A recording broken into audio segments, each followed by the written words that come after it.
नमस्कार, मैं शुभम और आज हम करेंगे एनटीपीसी के एडवांस के टॉप 50 क्वेश्चन। इससे पहले पिछले संडे को हमने देखा था टॉप 50 क्वेश्चन अर्थमेटिक सेक्शन का जो एनटीपीसी का एग्जाम हुआ है, तो वो वीडियो भी आप देख सकते हैं। उसमें भी बहुत अच्छे अच्छे क्वेश्चंस और उनके बहुत अच्छे अच्छे सोल्यूशन दिए गए हैं। ठीक है, तो चलिए बिना किसी देरी के आज का सेशन हम स्टार्ट करते हैं। पहला जो हमारा सेक्शन है वो मेंसुरेशन के क्वेश्चंस होंगे। ठीक है, ये क्वेश्चन बोल रहा है कि 9 सेंटीमीटर, 12 सेंटीमीटर और 15 सेंटीमीटर भुजाओं वाले एक समकोण त्रिभुज को 9 सेमी भुजा के चारों ओर घुमाकर एक शंकु बनाया जाता है। इस प्रकार बने शंकु का आयतन देखो। ये बोल रहा है कि 9, 12, 15 का एक राइट एंगल ट्रायंगल है। ठीक है, ये 9 है, ये 12 है और ये 15 है।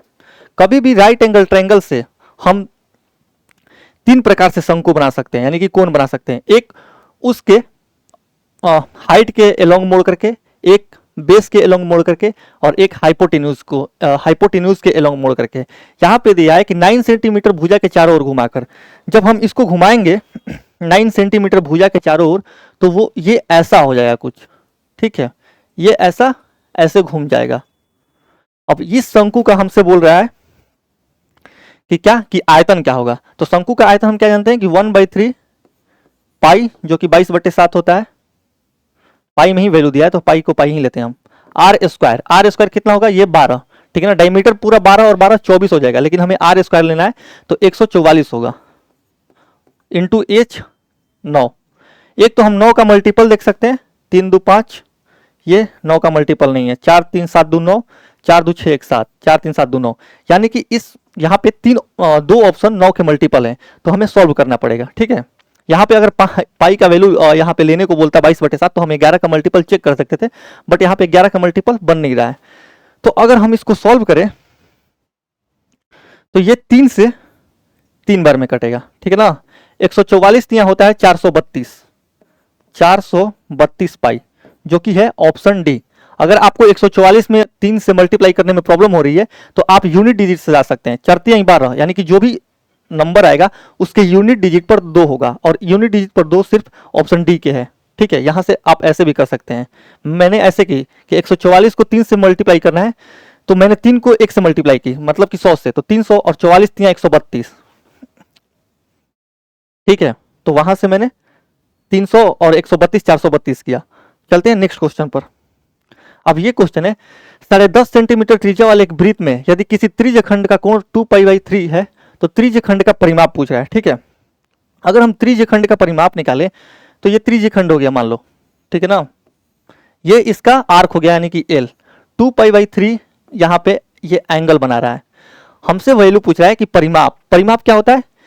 परिमाप होता है लेंथ ऑफ एक्सटर्नल बाउंड्रीज। अगर हम यहाँ पे देखेंगे तो ये एल है। ठीक है, और ये जो है ये आर होगा और ये भी आर होगा। यानी कि अगर देखो एल का क्या होता है, अगर हम एल निकालें तो ये होता है आर थीटा। ठीक है ना, होता है आर थीटा, लेकिन परिमाप क्या होता है, लेंथ ऑफ एक्सटर्नल बाउंड्रीज। तो इसमें ये दोनों आर एक्स्ट्रा ऐड करने पड़ेंगे। ठीक है, तो पूरे तरीके से अगर हम परिमाप की बात करें तो आर थीटा, आर कितना दिया है 10.5 थीटा 2π/3। ठीक है ना, प्लस ये जो दोनों आर है इसको भी क्या करना पड़ेगा, ऐड करना पड़ेगा। एक आर है 10.5 का, तो 2r करेंगे, क्योंकि ये आर, ये वाला आर और ये वाला आर 2r करेंगे तो 10.5 का आधा क्या होता है 21। ठीक है, अब इसको हमें सॉल्व करना है। देखो इसको भी सॉल्व नहीं करना है, आप थोड़ा सा दिमाग लगाइएगा।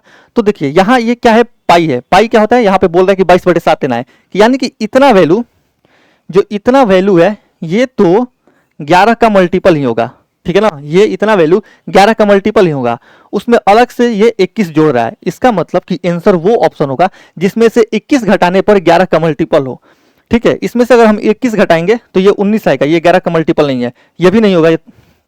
अगर इसमें से हम 21 घटाएं तो ये आएगा 22, जो कि ऑप्शन बी सही है। 41 में से भी अगर आप 21 घटाइएगा तो 11 का मल्टीपल नहीं आएगा। सॉल्व करने की कोई जरूरत ही नहीं है। ठीक है, हम चलते हैं नेक्स्ट क्वेश्चन पर, और आज के सेशन में हम यही देखेंगे कि कैसे मल्टीप्लिकेशन से या डिविजिबिलिटी से, कैसे यूनिट डिजिट से हम क्वेश्चन को कर लेते हैं बिना सॉल्व किए। ठीक है, और यही चीज हमारे एग्जाम में हमारा स्पीड जो है वो इनहेंस करता है। नेक्स्ट क्वेश्चन पर चलें। ये क्वेश्चन है, एक गोले का व्यास छोटे गोले के व्यास से 2 सेंटीमीटर अधिक है, ठीक है ना। बड़े गोले का पृष्ठीय क्षेत्रफल छोटे गोले के पृष्ठीय क्षेत्रफल से 528 वर्ग सेंटीमीटर अधिक है, तो बड़े गोले का व्यास देखो, मान लो कि छोटे गोले का जो व्यास है, छोटे गोले का व्यास है वो है d, ठीक है, और जो बड़े गोले का व्यास है वो मान लो d+2 है, ठीक है। क्वेश्चन में बोला है कि 2 सेंटीमीटर अधिक है। हम अगर इसका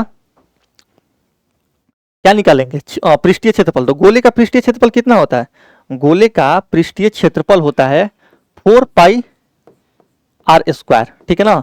यानी कि इस 4πr² में से इस 4πr² को घटाना पड़ेगा, तब वो 528 के बराबर में आएगा।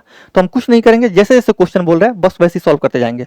4π 22/7, ठीक है, और r² देखो व्यास अगर हम इसका आधा कर देंगे तो ये d+2/2 का स्क्वायर माइनस ये d का स्क्वायर, ये बराबर होगा किसके, 528 के, ठीक है ना। अब यहां से सॉल्व करके हमें क्या निकालना है, व्यास निकालना है। देखो मैटर ये करता है, देखो क्वेश्चन सबके सामने यही आता है, लेकिन मैटर ये करता है कि क्वेश्चन को अप्रोच आप किस तरीके से कर रहे हैं, कैलकुलेशन को सॉर्ट आप किस तरीके से कर रहे हैं, ठीक है। देखो यहां से आप देखिएगा तो 22, तो ये काटेगा 22 दूनी 44, 8 22 चौक 88, ठीक है, 4 इसको काटेगा 6 बार में, ठीक है ना।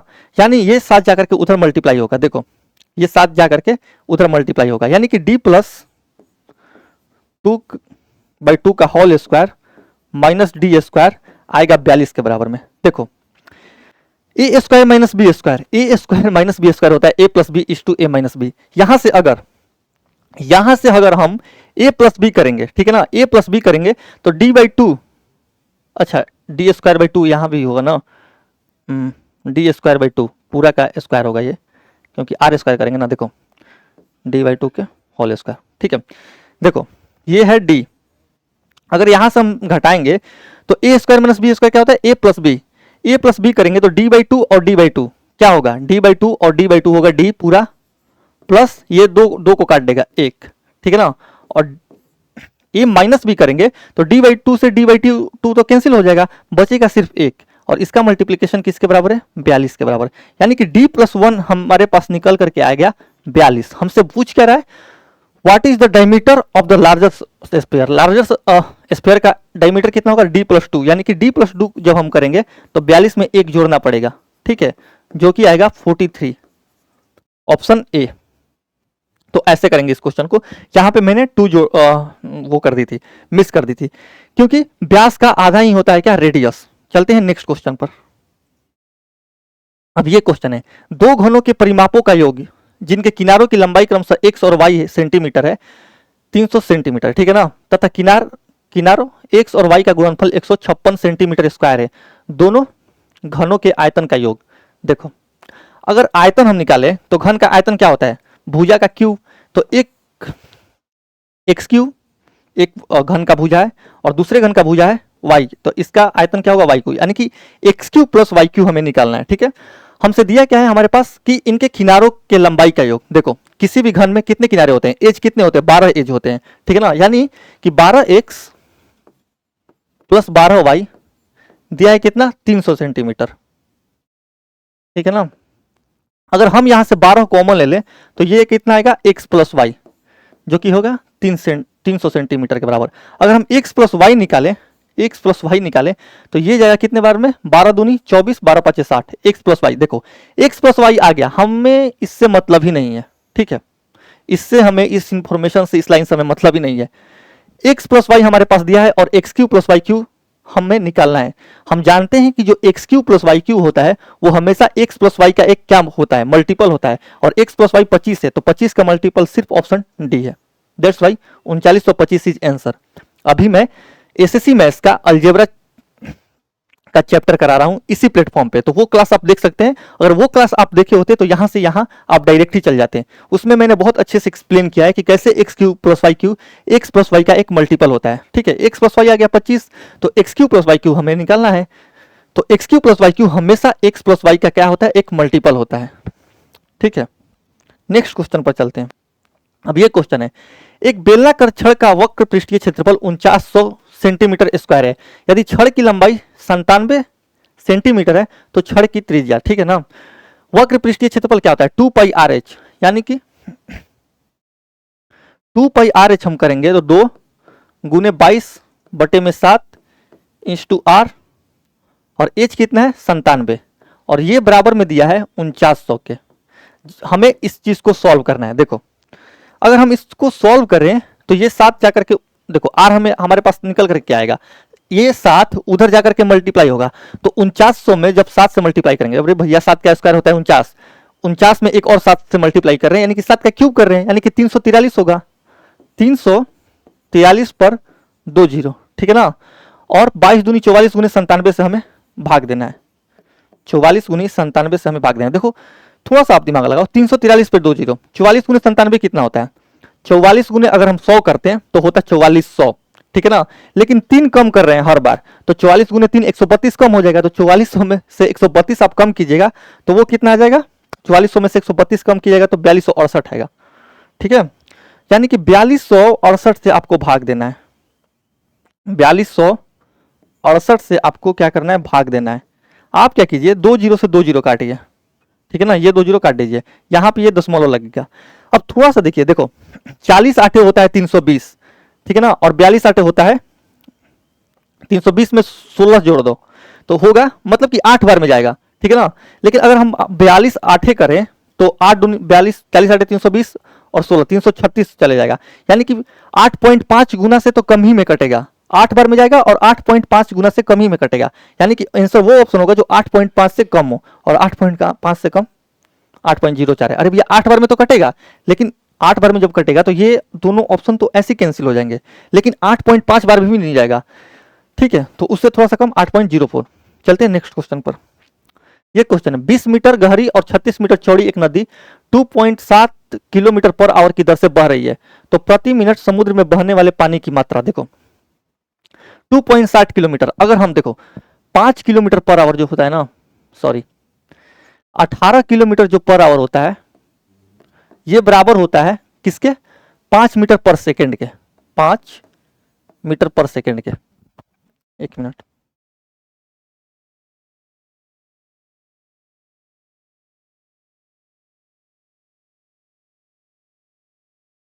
ठीक है, तो इसको सॉल्व करना। देखो 18 किलोमीटर पर आवर 5 मीटर पर सेकेंड के बराबर होता है, तो हमें तू मान लो कि 27 किलोमीटर पर आवर किसके बराबर होगा, 27 किलोमीटर पर आवर। देखो ये 18 का 1.5 गुना है, ठीक है ना, तो अगर हम 1.5 गुना इसके करें तो ये 7.5 मीटर पर सेकेंड आएगा, ठीक है ना।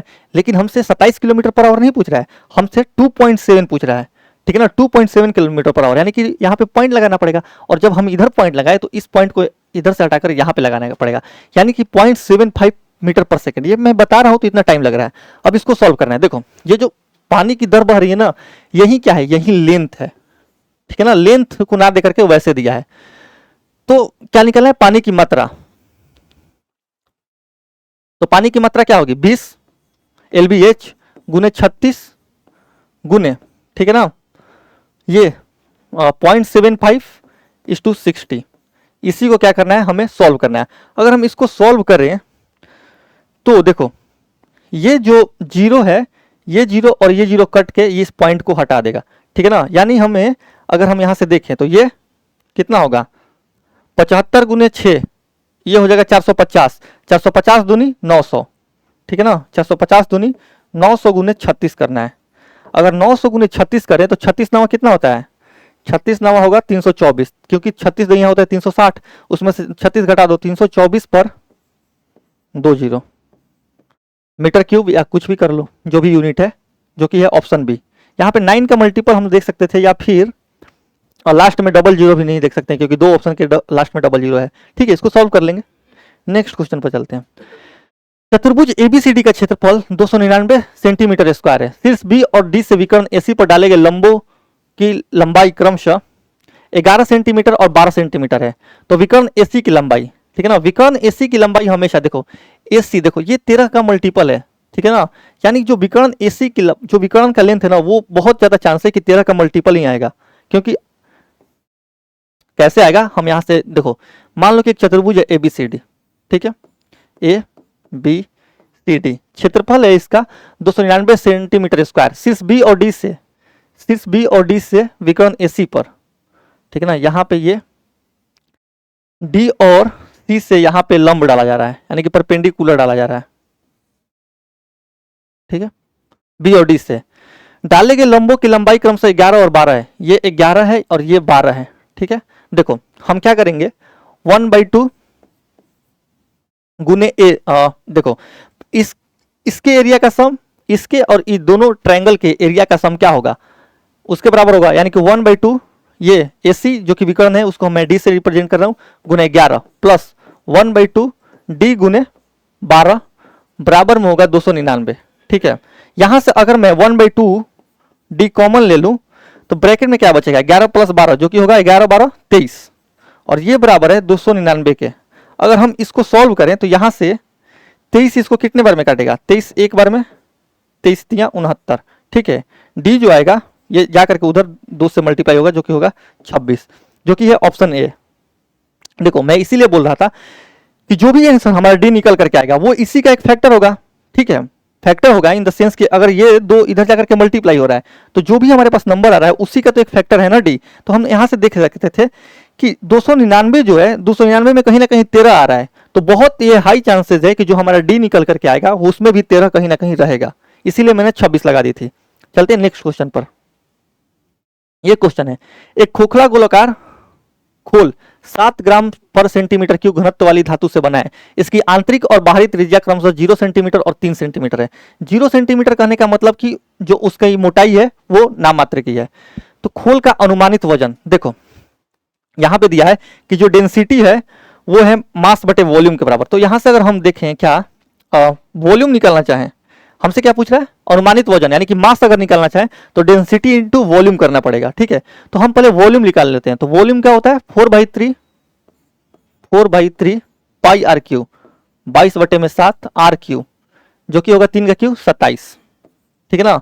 और अगर हम जानते हैं क्या क्या निकालना है, हमें मास निकालना है, तो डेंसिटी टू वॉल्यूम होगा, डेंसिटी कितना है 7 ग्राम पर सेंटीमीटर क्यूब, तो 7 से मल्टीप्लाई करना पड़ेगा, ठीक है। अब इसको सॉल्व करने से अच्छा है कि आप यहाँ पे 22 आ रहा है, यानी कि 11 का मल्टीपल देख लो। 11 का मल्टीपल ना ये है ना ही ये है और ना ही ये है, ऑप्शन सी सिर्फ 11 का मल्टीपल है। यहां से आप 11 के अगर मान लो कि 11 के 2 मल्टीपल होते तो आप 7 के भी मल्टीपल चेक कर सकते थे, ठीक है। या फिर अगर मान लो कि 7 के मल्टीपल भी 2 होते तो आप 9 के मल्टीपल भी चेक कर सकते थे। चलते हैं नेक्स्ट क्वेश्चन पर। एक अर्धगोलाकार कटोरी की त्रिज्या 3.5 सेंटीमीटर है, इसे अंदर और बाहर दोनों तरफ से रंगना है, तो 17 रुपए प्रति 10 सेंटीमीटर के दर से इसे रंगने की लागत क्या है। देखो अर्धगोलाकार है तो 2πr² अंदर से रंगने पे लगेगा और 2πr² बाहर से रंगेंगे तो लगेगा, यानी कि टोटल हमें 4πr² रंगना है, ठीक है ना।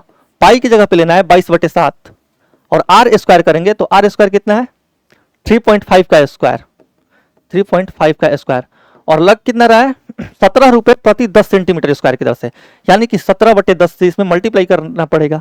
अब इसको हमें सॉल्व करना है। यहां भी हम 11 का क्या कर सकते हैं, मल्टीपल देख सकते हैं। 11 का अगर हम मल्टीपल देखें तो 8 4 12 2 1 3 ये नहीं है, 8 4 14 ऑप्शन बी हो सकता है, 8 7 15 2 1 3 ये भी नहीं है, 8 5 13 और 2 1 3 ये भी नहीं है, ऑप्शन बी यहाँ पे 11 का मल्टीपल है, ठीक है। अगर मान लो कि 11 का मल्टीपल 2 होता हमारे पास तो हम 7 का भी मल्टीपल देख सकते थे, क्योंकि यहां पे 3.5 में एक साथ आ रहा है, यहां पे 3.5 2 बार है, यानी कि 2 बार 7 आएगा, ठीक है। एक साथ को कैंसिल कर देता है, यानी कि एक साथ तो बचता ही, उस 7 का भी मल्टीपल हम देख सकते थे। अगर आप इसको काटिएगा तो ये 7 का भी मल्टीपल होगा। अगर मान लो कि 7 का मल्टीपल भी 2 होता तो हम यहाँ पे 17 प्राइम नंबर है, 17 का भी मल्टीपल चेक कर सकते थे, और इसको अगर काटिएगा 17 से तो 17 का भी मल्टीपल होगा। नेक्स्ट क्वेश्चन पर चलते हैं। एक बेलन का वक्र पृष्ठीय क्षेत्रफल उसके कुल पृष्ठीय क्षेत्रफल का आधा है। देखो बेलन का वक्र पृष्ठीय क्षेत्रफल क्या होता है 2πr/h, ठीक है ना, और कुल पृष्ठीय क्षेत्रफल होता है 2πr/r+h। ये बोल रहा है कि इसका वक्र पृष्ठीय क्षेत्रफल कुल पृष्ठीय क्षेत्रफल का आधा है, यानी कि 1/2 है। अब हमें इसको सॉल्व करना है। देखो अगर हम यहां से 2πr और 2πr काट दे, ठीक है ना, तो ये कितना आएगा h/r+h, h/r+h बराबर 1/2। हम जानते हैं कि यहां पे ये जो h है ये h तो एक यूनिट है, क्योंकि यहां पे देख सकते हैं कि आप h बराबर 1 यूनिट दिया है, तो अगर h 1 यूनिट हो गया और r+h का सम है 2 यूनिट, इसका मतलब कि r कहीं ना कहीं 1 यूनिट है, ठीक है ना। यानी यहां से हम ये कह सकते हैं कि r+h और h आपस में क्या है, बराबर है, सॉरी आर और एच आपस में बराबर है। यहां से आप ये चीज भी याद कर सकते हैं कि कभी भी अगर बेलन में दे दिया कि उसके वक्र पृष्ठीय क्षेत्रफल इसके आधा है, ठीक है ना, उसके संपूर्ण पृष्ठीय क्षेत्रफल से, तो यहां से आप ये अंदाजा लगा सकते हैं कि इस केस में हमेशा रेडियस और हाइट एक दूसरे के क्या होगा, बराबर होगा। तो ये बराबर हो जाएगा किसके, हाइट के, यानी कि एक यूनिट का वैल्यू 195 हो जाएगा। हमसे क्या पूछा है, डायमीटर, और डायमीटर जानते हैं कि हम रेडियस का क्या होता है, डबल होता है। तो इसका हम जब डबल करेंगे तो ये आएगा 390, ऑप्शन बी। ठीक है, ये मैं आप लोगों को समझाने के लिए इतना कर रहा हूं। अगर मेरे सामने ये क्वेश्चन आता तो मैं यहीं से जान जाता कि आर और एच आपस में बराबर है, इसका मतलब कि डायमीटर आर का डबल होगा, यानी कि आंसर वो ऑप्शन होगा जो 195 का 2 गुना होगा। नेक्स्ट क्वेश्चन पर चलते हैं। एक चतुर्भुज के विकर्ण एक दूसरे को लंबवत समद्विभाजक है, ठीक है ना।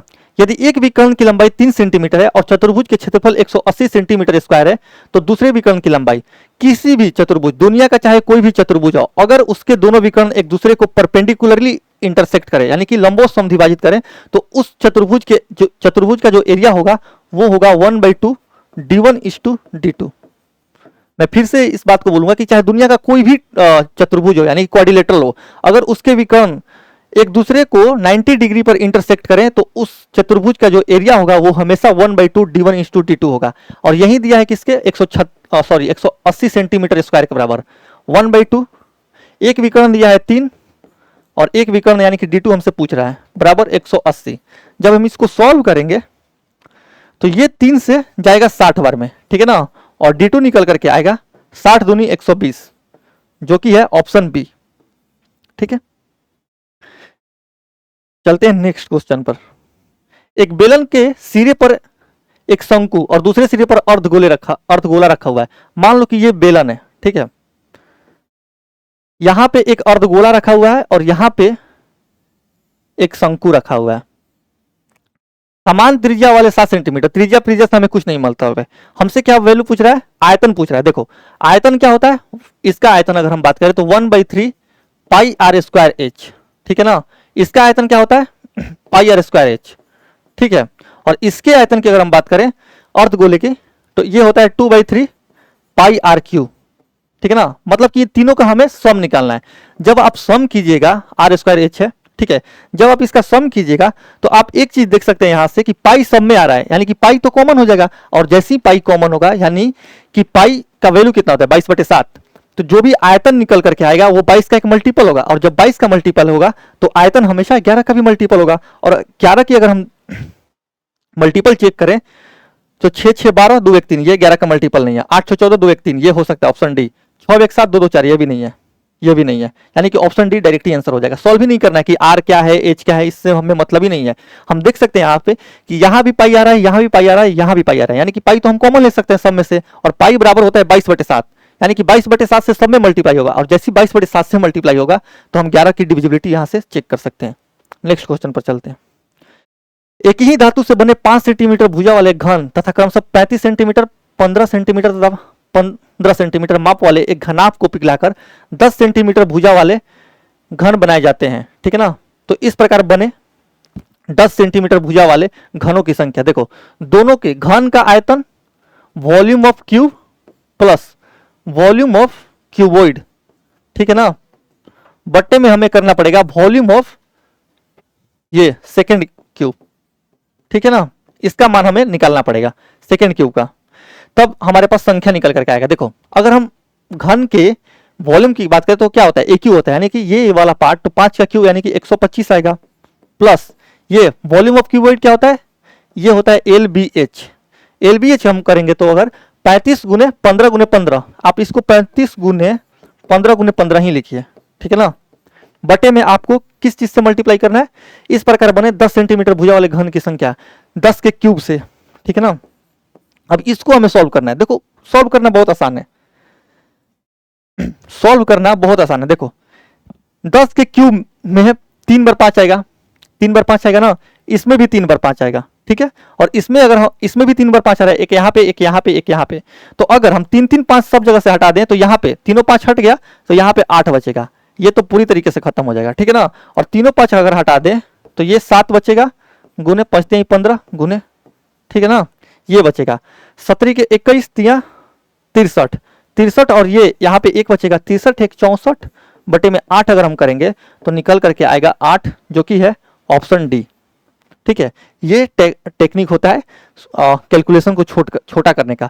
अगर यहाँ पे आप सब में मल्टीप्लाई करके निकालने लगेगा तो बहुत टाइम लग जाएगा, इसीलिए मैंने 3 3 5 सब जगह से काट दी, क्योंकि 3 3 5 सब में कॉमन था। जैसे ही काटा तो हमारा कैलकुलेशन क्या हो गया, इजी हो गया, और ऐसे हम अपने समय को एग्जाम में बचा सकते हैं। चलते हैं नेक्स्ट क्वेश्चन पे। अब हमारा जो दूसरा सेक्शन है वो है जियोमेट्री के क्वेश्चन है। चलिए स्टार्ट करते हैं।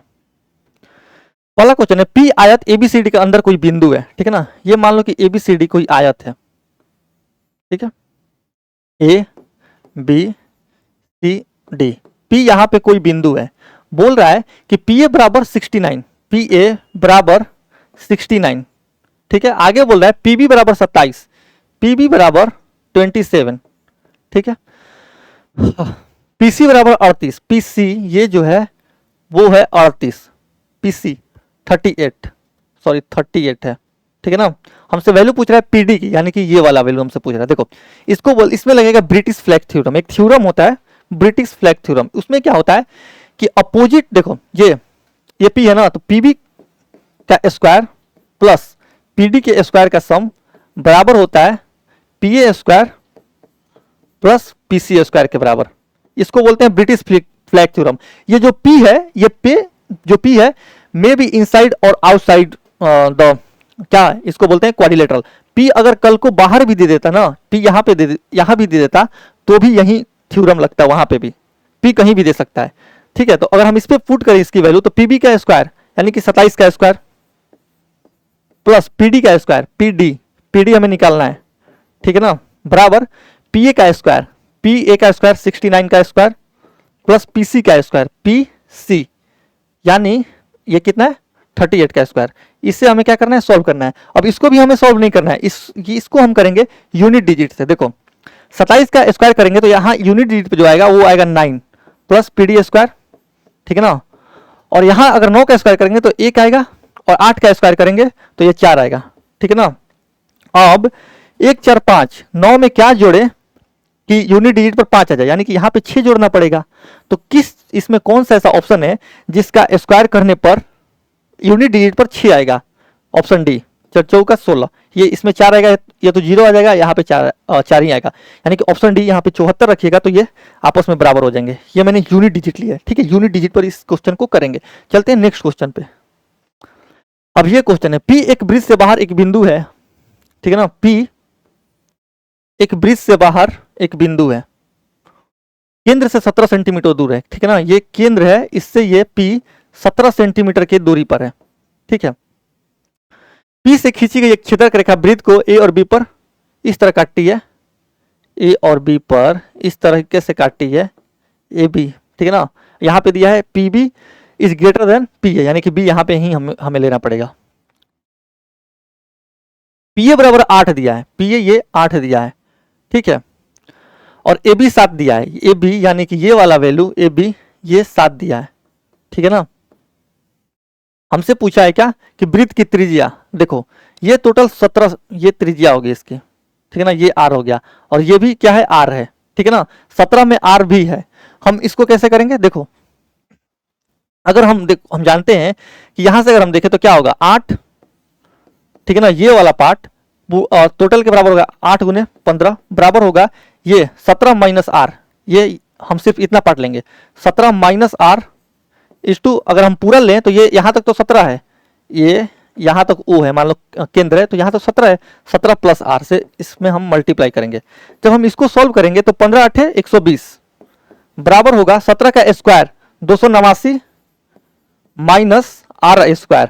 ठीक है ना, अगर हम यहाँ से आर स्क्वायर लिखा लें तो 289 माइनस 120 कितना होगा 169।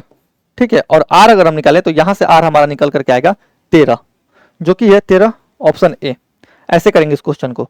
अरे भैया अगर मान लो कोई ट्रायंगल है, ठीक है ना, सॉरी सर्कल है, तो ये जो होता है ना इसके जो छेदक रेखा होते हैं, मान लो कि ए बी सी डी और ई है, तो हमेशा याद रखना है कि ए बी इज टू ए सी बराबर होता है ए डी इज टू ए ई के। वही चीज यहाँ पे मैंने लगाई है, ए डी इज टू ए ई के। ठीक है, यहाँ पे मैं ये भी बता सकता हूँ, और भी इसके बहुत सारे एस्पेक्ट्स होते हैं, लेकिन इस पर नहीं जाते, क्वेश्चन करते हैं। अब ये क्वेश्चन है, 10 भुजाओं वाले एक बहुभुज है, बहुभुज के शीर्षों का उपयोग करके कितने त्रिभुज बनाए जा सकते हैं। ये परमुटेशन एंड कॉम्बिनेशन का क्वेश्चन है। अब 10, चलो ठीक है, ज्योमेट्री का है, 10 में से हमें 3 उठाना है, यानी कि 10C3 लेना है हमें, 10C3। अगर हम इसको सॉल्व करें तो ये आएगा 10 गुने 9 गुने 8 बटे में 3:2:1, ठीक है ना। 10C3 को मैंने सॉल्व किया। अगर आप इसको सॉल्व कीजिएगा तो ये 3 से आप काटिए 3 बार में और 2 से काटिए इसको 5 बार में, 15 8 120, ठीक है, 120 है ऑप्शन सी।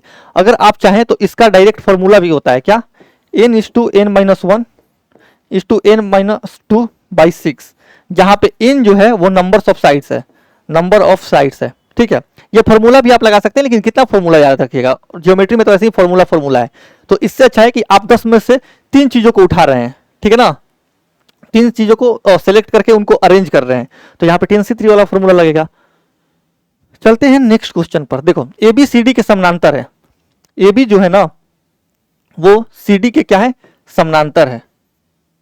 यहां पे सी डी के क्या है, समानांतर है। ई और एफ पर प्रतिच्छेद करती है। पी क्यू ए बी और सी डी को, पी क्यू ए बी और सी डी को ई और किस पे, एफ पर प्रतिच्छेद करती है, ठीक है।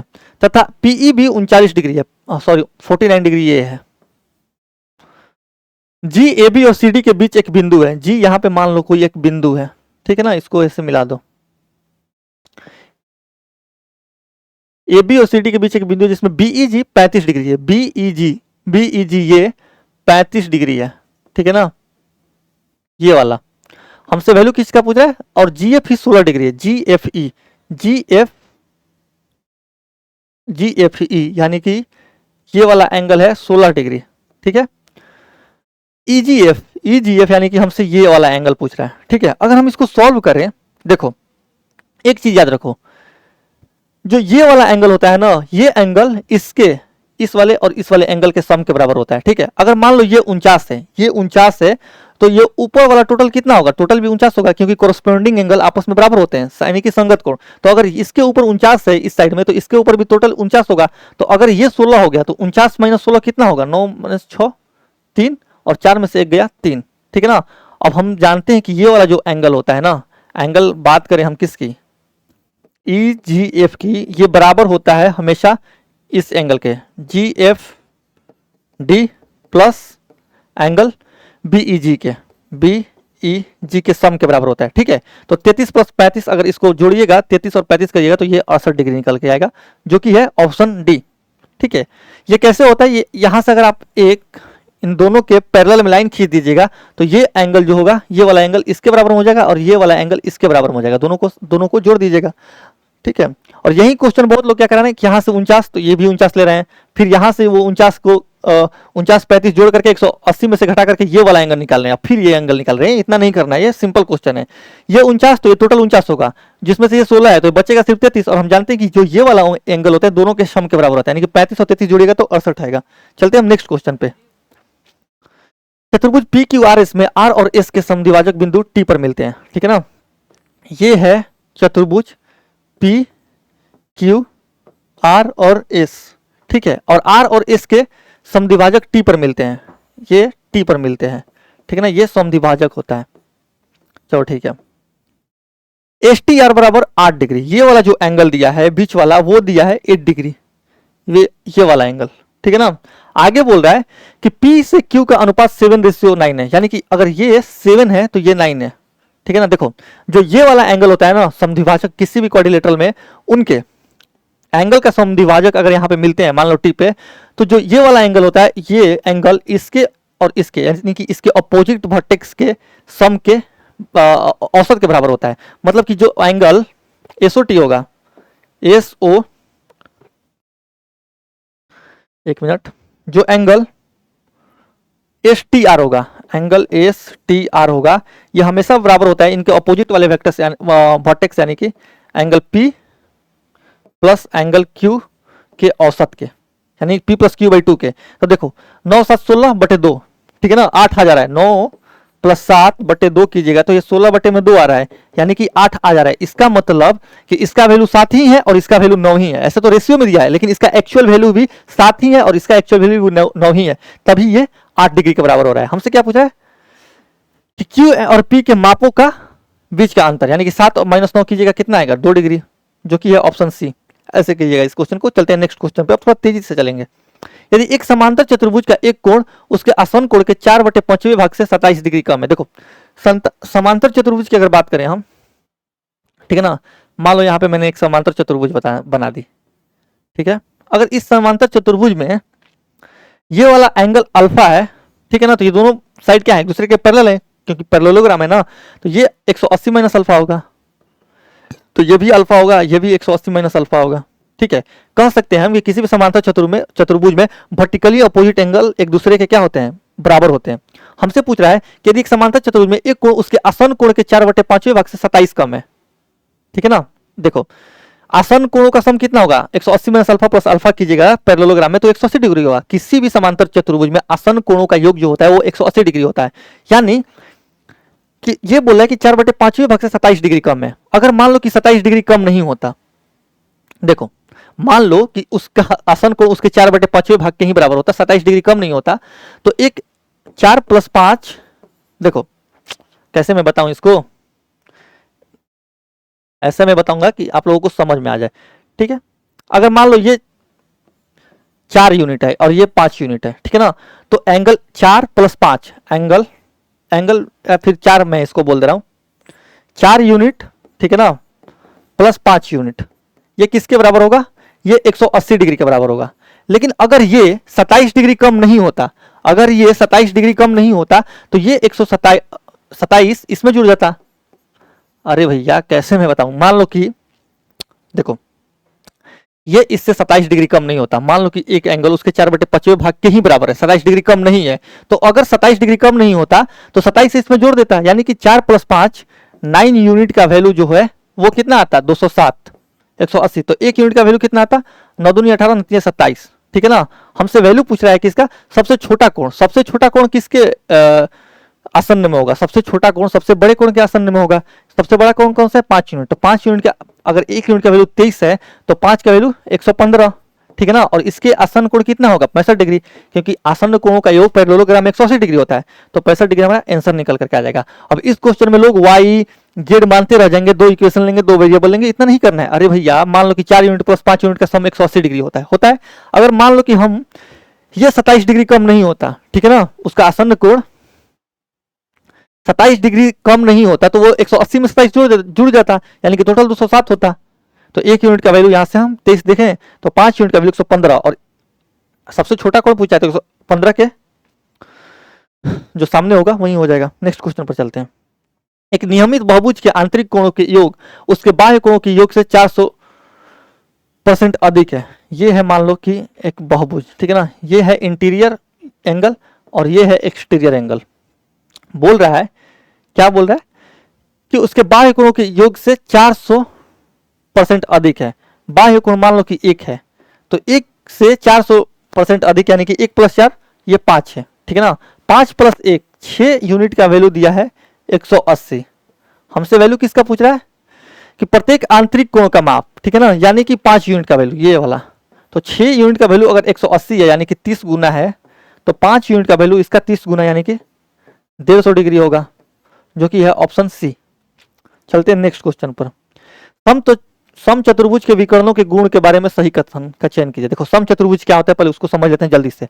मान लो कि ये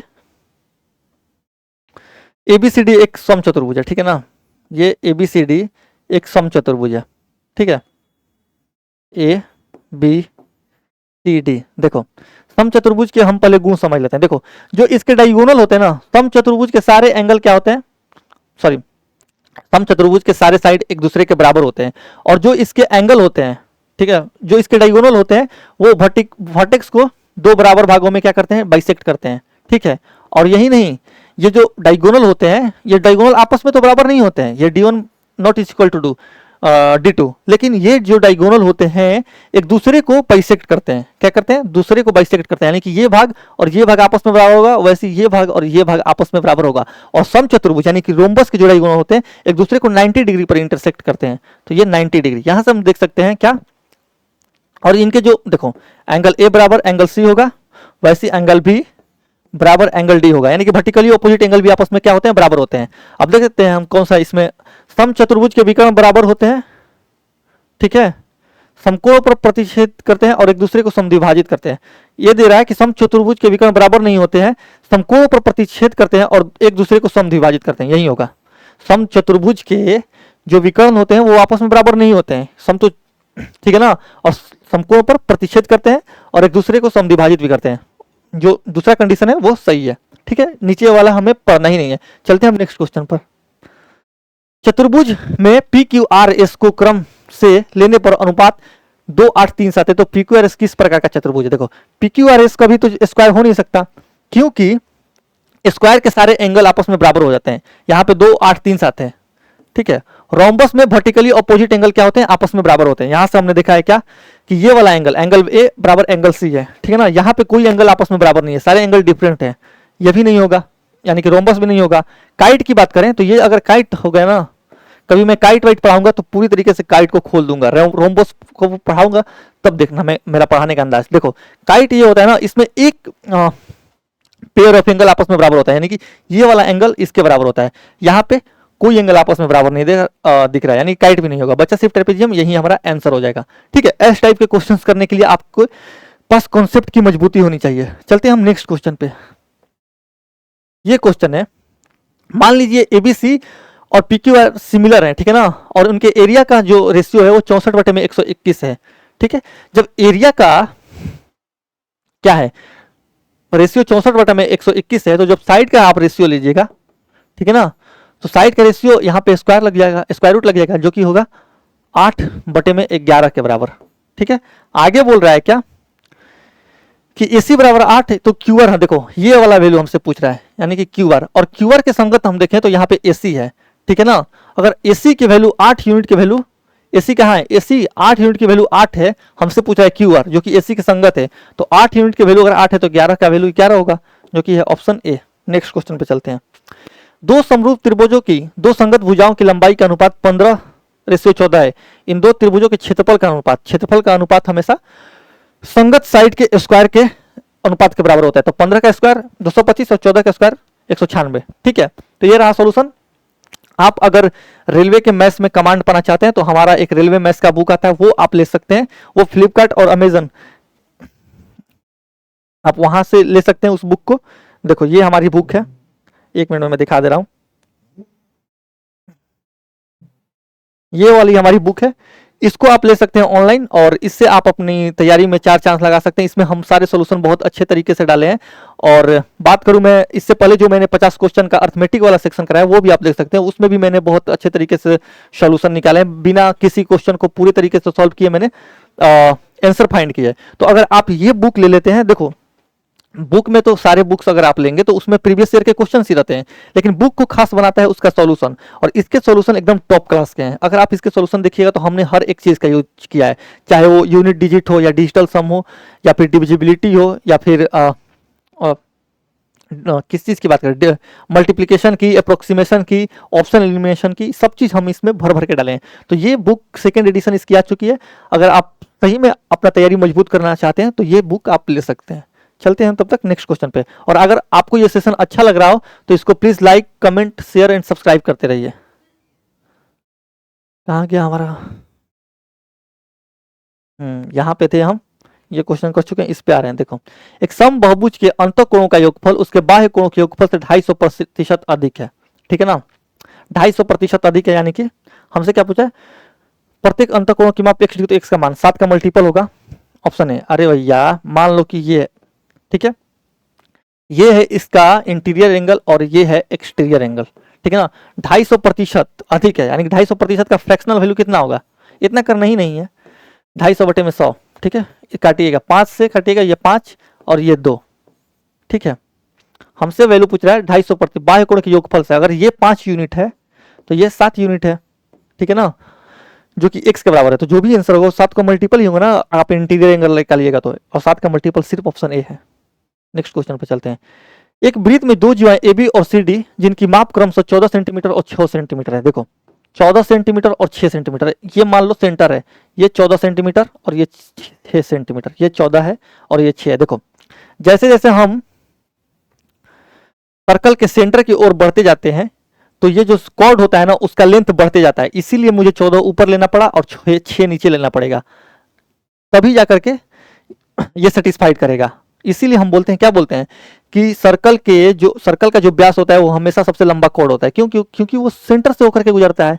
ठीक है, हमसे वैल्यू पूछा है यदि इसके बीच की दूरी 4 सेंटीमीटर, ये वाला दूरी है 4 सेंटीमीटर, ठीक है, तो वृत्त के व्यास की लंबाई, देखो मैंने क्या बोला कि वृत्त का जो व्यास होगा वो इस 14 से तो बड़ा नहीं होगा ना, इस 14 से तो बड़ा नहीं होगा, क्योंकि हम जानते हैं कि लॉन्गेस्ट कॉर्ड क्या होता है, व्यास यानी कि डायमीटर होता है।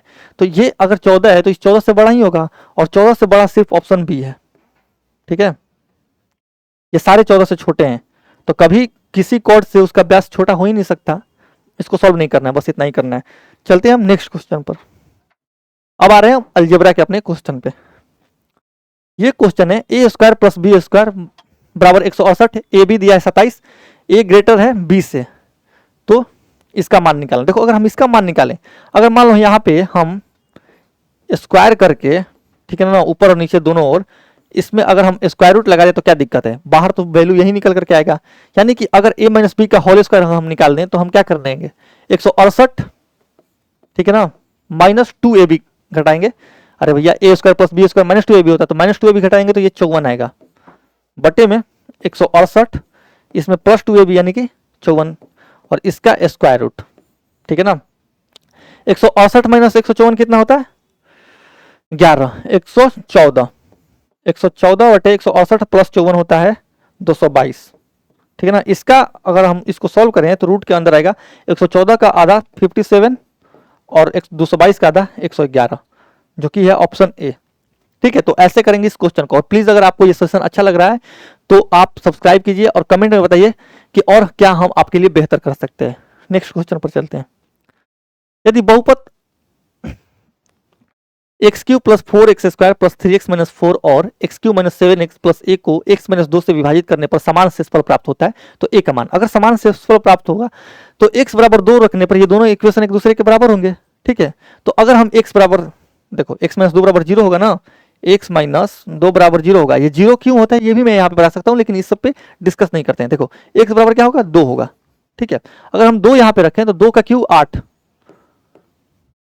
ठीक है ना, ए एक्स क्यू है, सॉरी माफ कीजिएगा, यहाँ पे गलत है, ये सही है, ए एक्स क्यू कीजिएगा तो 2 का क्यू 8 है ए, ठीक है, प्लस 4x स्क्वायर है, ये यहाँ पे 4x स्क्वायर है, यानी कि 2 2 4 चौके 16, प्लस 3x यानी कि 6 माइनस 4, ये बराबर होगा किसके, एक्स क्यू यानी कि 8 माइनस 14, 7 दूनी 14 प्लस एक्स ए, यहाँ पे ए रख दीजिए। ठीक है, अब देखो अगर हम ए को इधर ला दें तो ये बचेगा 7 ए, ठीक है ना, बराबर में होगा ये माइनस 6, ठीक है, और ये अगर हम जोड़ें तो 16 6 22, 22 में से 4 गया 18, यानी कि माइनस 18 इधर हम ला देंगे तो ये आएगा माइनस 24 बटे में 7, जो कि है माइनस 24 बटे में 7, ऑप्शन बी।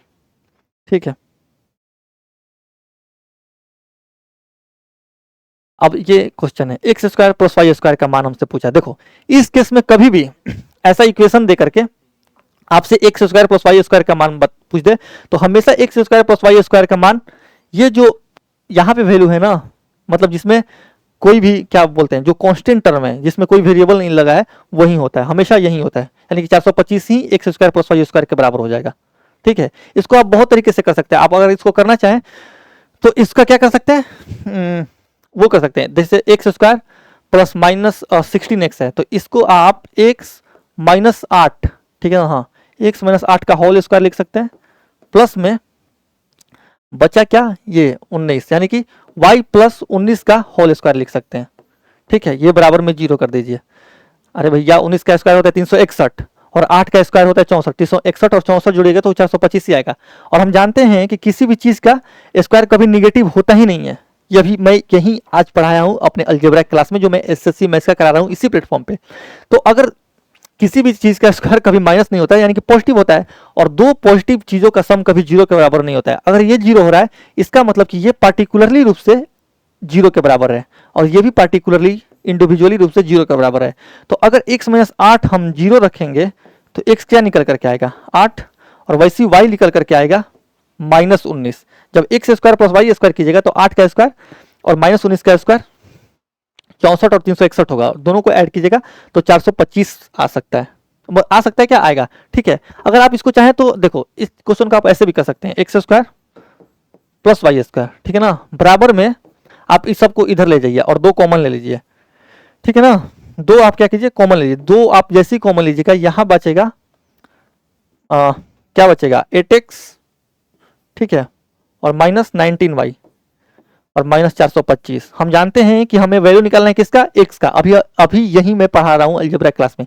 तो x का वैल्यू हमने निकालना है। तो x देखो, x के कोफिशिएंट में x स्क्वायर के कोफिशिएंट से अगर हम भाग देंगे तो x का वैल्यू आएगा 8, क्योंकि x स्क्वायर का कोफिशिएंट है 1, और वैसे अगर y के कोफिशिएंट में y स्क्वायर के कोफिशिएंट से भाग देंगे तो ये आएगा -19। यहां से भी आप देख सकते हैं कि x और y का वैल्यू 8 और -19 है, तो आप स्क्वायर कीजिएगा तो उनका सम 425 आएगा। लेकिन इतना आपको करना ही नहीं है। जब भी ऐसे क्वेश्चन दे और परफेक्ट स्क्वायर बने तो आप जान जाइए कि हमेशा x square plus y square का जो मान होगा वो 425 के ही बराबर होगा। ठीक है, यानी कि कांस्टेंट टर्म के ही बराबर होगा। और मैं ये बोल रहा हूं कि जब भी स्क्वायर बने, स्क्वायर बनेगा ही बनेगा, ऐसा हो ही नहीं सकता कि स्क्वायर ना बने। ठीक है, चलते हैं नेक्स्ट क्वेश्चन पे। दिया गया घन समीकरण x³ minus 3x square plus 4x minus बराबर 0 एक समय में दिए गए मूलों के गुणनफल का योग ज्ञात कीजिए। मूलों का गुणनफल, ठीक है ना, यानी कि alpha beta plus beta gamma, ठीक है, प्लस गामा अल्फा, ये होता है क्या, c/a, यानी कि c क्या है, ये वाला c, ये d होता है। ठीक है, 4/a करेंगे, a इसका कोफिशिएंट होता है x³ का, तो 1 है, बराबर में आएगा 4, जो कि है ऑप्शन सी। इजी क्वेश्चन है। नेक्स्ट क्वेश्चन पे चले। तीन संख्याओं ए बी और सी का योग 5 है, यानी a plus b plus c 5 है। ठीक है, एक समय में दो संख्याओं के गुणनफल का योग -2 है, यानी कि A B plus B C minus C A, sorry plus C A, ये -2 के बराबर है। और ए बी सी का गुणनफल 3 है, ए बी सी का गुणनफल क्या है, 3 है। ठीक है ना, अब देखो a³ plus b³ plus c³ का मान ज्ञात किया। देखो a³ plus b³ plus c³ का मान हमसे पूछ रहा है। देखो a³, इस थोड़ा सा आप दिमाग लगाइए, क्वेश्चन को सॉल्व करना ही नहीं होता है। एग्जामिनर कोई ना कोई ऐसा क्लू दे देता है जिस क्वेश्चन को आपको पूरा करने से अच्छा है कि आधे पे आप आंसर फाइंड कर सकते हैं।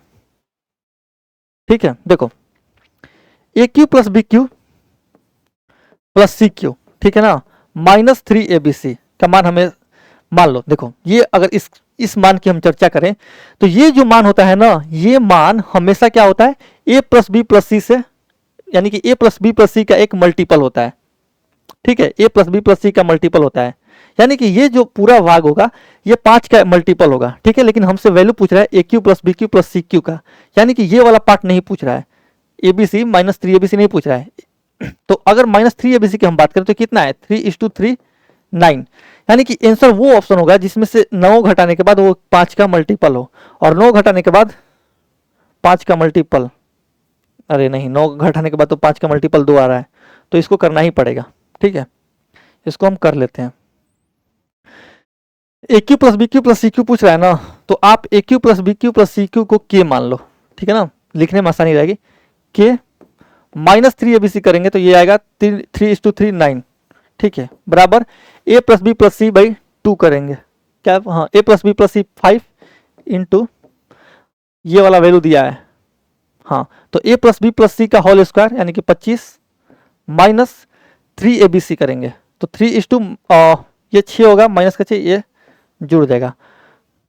ठीक है ना, यही तो पूछ रहा है ना, 25 6 31 के बराबर होगा 5 × 31 प्लस 9, 31 5 होगा 155 प्लस अगर हम 9 कर देंगे तो ये आएगा 164 के बराबर। अभी मैं यही चीज पढ़ा रहा हूं किस पे, एयर पब्लिकेशन के इसी प्लेटफॉर्म पे अलजेब्रा, ठीक है, आप वो क्लास देख सकते हैं। इस अब ये क्वेश्चन है cos a cos b minus sine a sine b, ये क्या होता है cos a, ठीक है ना, plus cos cos a plus b का ये फॉर्मूला होता है, cos a प्लस b का ये फॉर्मूला होता है। तो अगर हम यहां से देखें तो cos a प्लस b यानी कि 42 प्लस 18 डिग्री, ठीक है ना, 42 प्लस 18 कितना होगा cos 60 डिग्री। cos 60 डिग्री का मान कितना होता है 1/2। अरे एंगल में मान कैसे दे सकता है, ये गलत है ऑप्शन, 1/2 होगा, ठीक है। अगर यहां पे पूछ देता कि देखो, अगर इसी क्वेश्चन में यहां बोल देता कि ये cos थीटा के बराबर है, ठीक है ना, तो थीटा बराबर व्हाट पूछ देता तो हम 60 डिग्री लगा सकते थे, ठीक है। लेकिन यहाँ पे हमें cos थीटा दिया ही नहीं है, यानी कि cos थीटा का पूरा वैल्यू निकालना पड़ेगा, यानी कि cos 60 डिग्री का मान निकालना पड़ेगा, जो कि होगा 1/2 के बराबर। नेक्स्ट क्वेश्चन पे चलते हैं। अभी कितने क्वेश्चन बचे हैं, बहुत क्वेश्चन है अभी, थोड़ा जल्दी जल्दी चलेंगे आप, ठीक है। ये क्वेश्चन है x प्लस 1/x 33 है तो x square plus 1/x square होगा। x प्लस 1/x अगर 33 है तो x square plus 1/x square. इस क्वेश्चन को हम सॉल्व कर रहे हैं, ये x इसको डिवाइड करेगा, यानी कि 1 प्लस 1/x बराबर 33 है, ठीक है ना। हमसे वैल्यू किसका पूछ रहा है, एक्स स्क्वायर से अगर हम इसको डिवाइड करें तो 1 प्लस 1/x स्क्वायर का हमसे वैल्यू पूछ रहा है। यहां से अगर हम 1/x देखें तो ये क्या होगा 33 माइनस 1 32 हो जाएगा, ठीक है ना। यानी कि जो x निकल करके आएगा वो आएगा 1/32, ठीक है, 1/32, ठीक है। 1/x देखो 1/x 32 तो ये होगा 1/32। अब उसमें रखेंगे 1 प्लस देखो 1/x स्क्वायर करेंगे तो ये 32 ऊपर आ जाएगा, यानी कि ये होगा 32 का स्क्वायर, और 32 का स्क्वायर कितना होता है 1024, और ये 1025 हमारा आंसर हो जाएगा। 1025 है ही नहीं, 1025 नहीं है। सॉल्व तो हम सही किए हैं, ऑप्शन गलत है, ठीक है, ये ऑप्शन गलत है, इसका आंसर होगा 1025, ठीक है, 1087। अगर हम इस क्वेश्चन को ऐसे करें, इस क्वेश्चन को हम ऐसे करें, अगर मान लो देखो क्वेश्चन गलत है, क्वेश्चन गलत है। एग्जामिनर क्या करना चाहता था कि वो आपसे x प्लस 1/x बराबर 33 देना चाहता था, और आपसे वैल्यू पूछ रहा था x square plus 1/x square के क्या होगा। इस केस में होता है x square plus 1/x square, 33 का स्क्वायर माइनस 2 करते तो ये आ जाता, 33 का स्क्वायर होता है 1089, माइनस 2 कीजिएगा तो 1087 आएगा, ठीक है। ऑप्शन सी उस केस में आंसर हो जाता। लेकिन अगर ऐसे करें जो कि दिया है इसमें, तो हमारा जो आंसर निकल करके आएगा वो आएगा 1025, और अगर ऐसे करें तो ये हमारा निकल करके आएगा 1087, ठीक है। नेक्स्ट क्वेश्चन पे चलते हैं हम। X square plus 1/x square हमसे 83 दिया है, ठीक है ना। अगर हम यहाँ से x प्लस 1/x निकालें तो यही चीज तो अभी हम पढ़ रहे हैं ना। अभी मैं अपने एसएससी मैथ्स का अपनी देखो, ये जो हमारा एसएससी मैथ्स है इसी चीज का मैं यहाँ पे सॉल्यूशन दे रहा हूँ, इसी प्लेटफॉर्म पे अलजेब्रा चैप्टर का।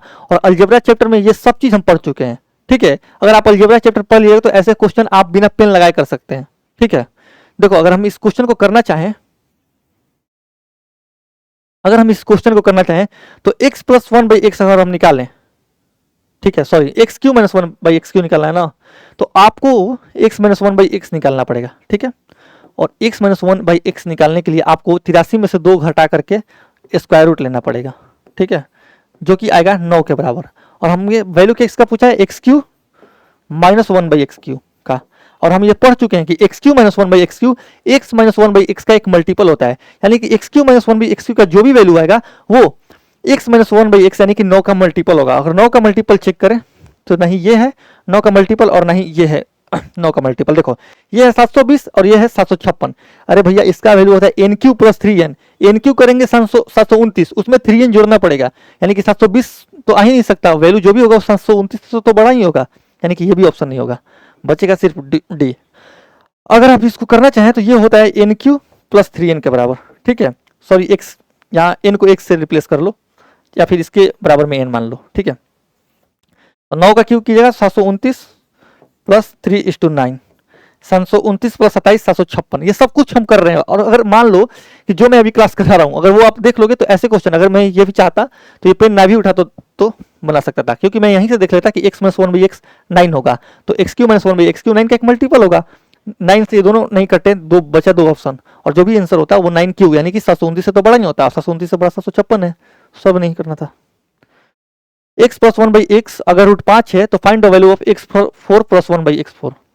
x4 प्लस 1/x4 हम ये बता चुके हैं हम क्लास में कि आप सॉल्व ही नहीं करना है, आप सब में दो जोड़ करके देख लीजिए, जो ऑप्शन दो जोड़ने पर परफेक्ट स्क्वायर बन जाए वही इस टाइप के क्वेश्चन का आंसर होता है। और साथ दोनों ऑप्शन यही है जो दो जोड़ने पर एक परफेक्ट स्क्वायर बन रहा है। अरे भैया x4 प्लस 1/x4 क्या है, x square plus 1/x square का होल स्क्वायर, ठीक है ना, -2 है, ठीक है ना, -2 है। तो ये क्या है, ये भाग एक क्या है, देखो अगर हम इसमें 2 ऐड कर दें तो ये 2 इसको काट देगा, यानी कि 2 जोड़ने पर ये एक परफेक्ट स्क्वायर बन जाएगा। ठीक है, क्या बन रहा है, परफेक्ट स्क्वायर, यानी कि आंसर वो ऑप्शन होगा जिसमें 2 जोड़ने पर वो एक परफेक्ट स्क्वायर बने, और ऑप्शन ए ही है जो 2 जोड़ने पर एक परफेक्ट स्क्वायर बन रहा है। अगर आप इसको बेसिक से करना चाहें तो फिर कीजिए और एग्जाम में टाइम लगाइए। देखो x square plus 1/x square यहाँ से निकालेंगे हम, x square plus 1/x square निकालेंगे तो रूट 5 का स्क्वायर -2 यानी कि 3, ठीक है ना, और यहां से अगर हम स्क्वायर कर दें x4 प्लस 1/x4 कर दें, ठीक है, तो 3 का स्क्वायर 9 -2 करेंगे तो 7 निकल करके आएगा। लेकिन इतना नहीं करना है, हम देख लेंगे 2 जोड़ करके कि कौन सा एक परफेक्ट स्क्वायर बन रहा है और वही हमारा आंसर हो जाएगा। नेक्स्ट क्वेश्चन पे चले। 25 वास्तविक संख्याओं का अंकगणितीय माध्य 110 है, यदि 10 संख्याओं प्रत्येक में 12.5 की वृद्धि की जाए, ठीक है ना, 10 संख्याओं में 12.5 की वृद्धि कर रहा है, ठीक है, और अन्य 10 संख्याओं में 15 की वृद्धि की जाए, और अन्य 10 संख्याओं में कितना 15 की वृद्धि की जाए, तथा शेष 5 संख्याओं में कोई परिवर्तन न की जाए, टोटल 25 है। तो अंकगणितीय माध्य, देखो ये जो भी इतना का डेविएशन होगा, और डेविएशन बटेगा किसमें, 25 संख्या में, यानी कि बटे में 25 करना पड़ेगा, ठीक है ना। देखो 25 से अगर हम इसको डिवाइड करें तो 25 में 2 5 आता है, ठीक है ना, एक 5 इसको 2 बार में डिवाइड करेगा और एक 5 इसको 2.5 बार में डिवाइड करेगा, ठीक है। वैसे ही एक 5 इसको 2 बार में डिवाइड करेगा और एक 5 इसको 3 बार में डिवाइड करेगा। अगर हम देखें तो 2.5 दूनी 5 प्लस 3:2 6, 6 5 11 का डेविएशन होगा, मानी प्लस 11 का, यानी कि 110 में 11 आप जोड़ दीजिएगा तो वो आएगा 121, जो कि है ऑप्शन बी। इजी क्वेश्चन है। नेक्स्ट क्वेश्चन पे चलते हैं।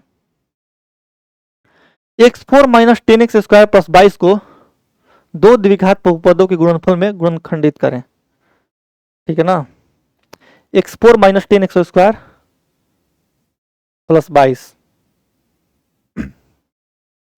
ये जो डी, ये इसमें से कोई नहीं होगा, ठीक है, तीनों में से कोई नहीं होगा। जो डी ऑप्शन होता है आई थिंक वो हो सकता था, क्यों नहीं होगा, -4 और -4 ये क्या होगा, +4, ठीक है ना, और √3 माइनस √3 ये -3 हो जाएगा, ये एक बन रहा है। किसी में अगर आप ये देखिएगा ना 22, किसी भी कांस्टेंट टर्म को मल्टीप्लाई करके ये 22 बनेगा नहीं, जो ऑप्शन डी होता है वही आंसर होता, क्वेश्चन अधूरा है ये। अब चलते हैं हम त्रिकोणमिति के क्वेश्चन पे, ठीक है। हमारा ये क्वेश्चन है, अगर हम इसको सॉल्व करें तो देखो इसको अगर इसमें मल्टीप्लाई करें, इसका वैल्यू पूछ रहा है, नहीं ये होगा माइनस में ही आंसर आएगा जो भी आए। सेक स्क्वायर थीटा -1, ठीक है ना, इसको लिखेंगे हम सेक स्क्वायर थीटा -1 बटे में सेक थीटा, ठीक है, गुने cos square theta -1, sorry cosec square theta -1 बटे में कॉसेक थीटा, ठीक है, गुने साइन स्क्वायर थीटा -1 बटे में साइन थीटा, ठीक है, ये साइन थीटा है। अगर हम यहां से देखें तो सेक स्क्वायर थीटा -1 क्या होगा, tan square theta, sec square theta -1 होता है tan स्क्वायर थीटा, ठीक है ना, बटे में सेक थीटा, ठीक है, गुने कॉसेक स्क्वायर थीटा -1 होता है कॉट स्क्वायर थीटा, बटे में कोसेक थीटा, ठीक है, गुने देखो sign square theta plus cos square theta एक होता है, तो साइन स्क्वायर थीटा -1 कीजिएगा तो ये माइनस का कॉस स्क्वायर थीटा आएगा। यहीं से मैं देख करके जान गया था ये वाला वैल्यू कि ये माइनस का आ रहा है और माइनस सब में मल्टीप्लाई होगा तो जो भी आंसर आएगा वो माइनस में ही आएगा। अगर हम इसको सॉल्व करें तो टेन और कॉट क्या होते हैं, एक दूसरे के इनवर्स होते हैं, यानी ये आपस में क्या हो जाएंगे, कट जाएंगे, ठीक है ना। टेन स्क्वायर थीटा और अच्छा यहाँ पे साइन थीटा हम छोड़ रहे हैं ना, ये बट्टे में साइन थीटा आएगा, ठीक है, आपस में कट जाएंगे। साइन थीटा इस कोसेक थीटा को काट देगा क्योंकि ये भी साइन और कोसेक भी आपस में इनवर्स होते हैं, और ये सेक ऊपर जाएगा यानी कि minus cos theta into cos theta अगर आप कीजिएगा तो निकल करके आएगा माइनस कॉस क्यू थीटा, जो कि है ऑप्शन डी। बस इस क्वेश्चन में इतना ही करना है। नेक्स्ट क्वेश्चन पे चलिए। Sec theta plus tan theta बराबर 2 दिया है, एस प्लस टी, एस से मैं सेक को लिख रहा हूँ, टी से टेन को बराबर 2 दिया है। देखो सेक प्लस टेन और सेक माइनस टेन हमेशा एक दूसरे के इनवर्स होते हैं, ठीक है ना, यानी कि सेक माइनस टेन अगर हम यहाँ से देखें तो ये होगा 1/2। अगर हम यहाँ से ऐड करें तो ये आएगा 2 सेक थीटा, ठीक है, और 2 प्लस 1/2 5 बटे में, अरे भैया 2 प्लस 1/2 तो ये आएगा 5 बटे में 2, ये होगा 5 बटे में 2, यानी कि अगर हम सेक थीटा की बात करें तो ये आएगा 5 बटे में 4।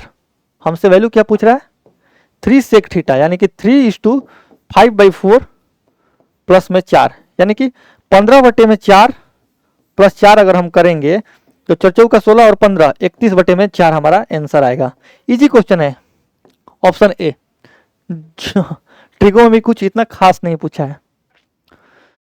ये क्वेश्चन देखो, sine square 68 plus sine square, देखो अगर अल्फा और बीटा 90 डिग्री हो ना तो sine square alpha plus sine square जो बीटा होता है वो हमेशा 1 के बराबर में होता है। वैसे अगर कॉस स्क्वायर बीटा और कॉस स्क्वायर जो अल्फा होगा ये भी 1 के बराबर होगा, ठीक है। ये दोनों प्रॉपर्टी आप लोग याद रख लो और बने रहो हमारे साथ। अभी हम अलजेब्रा हमारा बस 1 क्लास और 2 क्लास का है, उसके बाद हम ट्रिगो ही स्टार्ट करने वाले हैं, ठीक है। देखो 68 और 22 90 डिग्री तो ये 1 के बराबर में, ठीक है ना, और कॉस स्क्वायर 17 ये भी 1 के बराबर में, यानी एक ऊपर नीचे, यानी कि बचेगा सिर्फ 1/2 जो कि है ऑप्शन डी। नेक्स्ट क्वेश्चन पे चलते हैं। अब ये देखो अगर हम इसका बात करें, ठीक है, किसका, इसका, तो 1 प्लस कॉट स्क्वायर थीटा किसके बराबर होता है, कॉसेक स्क्वायर थीटा के बराबर में होता है। यानी सेक स्क्वायर थीटा जब हम ऊपर ले जाएंगे तो ये आएगा 4 कॉस स्क्वायर थीटा, ठीक है, और कॉसेक को ऊपर ले जाएंगे तो ये बचेगा 3 साइन स्क्वायर थीटा प्लस में साइन स्क्वायर थीटा, ठीक है। देखो 4 cos square theta plus 3 sine square theta और sine square theta, 4 sine square theta. यहां से अगर हम 4 कॉमन ले लेंगे तो बचा cos square plus sine square, और कॉस स्क्वायर थीटा और साइन स्क्वायर थीटा अगर एंगल बराबर हो तो ये 1 के बराबर में होता है। 4 गुने 1 हमारा निकल करके आएगा 4, जो कि है ऑप्शन बी, ठीक है। नेक्स्ट क्वेश्चन पर चलें, और प्लीज हमारा सेशन ये अगर आपको अच्छा लगे तो लाइक कमेंट और सब्सक्राइब करते रहिए ताकि हमारा भी मनोबल बना रहे। देखो एक प्रॉपर्टी आप लोग याद रख लो कि कॉस बटे में 1 माइनस साइन, ठीक है ना, प्लस कॉस, यहाँ पे आप एंगल लगा लो जो भी है ए या थीटा जो भी लगाना है, कॉस ए बटा में 1 प्लस साइन ए, ये हमेशा बराबर होता है किसके, 2 सेक ए के बराबर होता है। इस पे आप बिलीव मानो कि इतने क्वेश्चंस आए हैं कि मत पूछो। चाहे एसएससी, देखो एसएससी की बात करूं ना तो इस पे डायरेक्ट इतने क्वेश्चन आए हैं कि मत पूछो। इसीलिए ये जो रिजल्ट है आप याद ही कर लो, ठीक है, आपके लिए बेहतर होगा। देखो अगर हम यहां से इस दो को कॉमन लेकर के बाहर निकाल दें, यहां पे रख दें, ठीक है ना, तो कॉस बटे 1 माइनस साइन, कॉस बटे 1 प्लस साइन, ये किसके बराबर में हो जाएगा, ये टोटल वैल्यू जो है ना, ये टोटल वैल्यू 2 सेक ए के बराबर में हो जाएगा।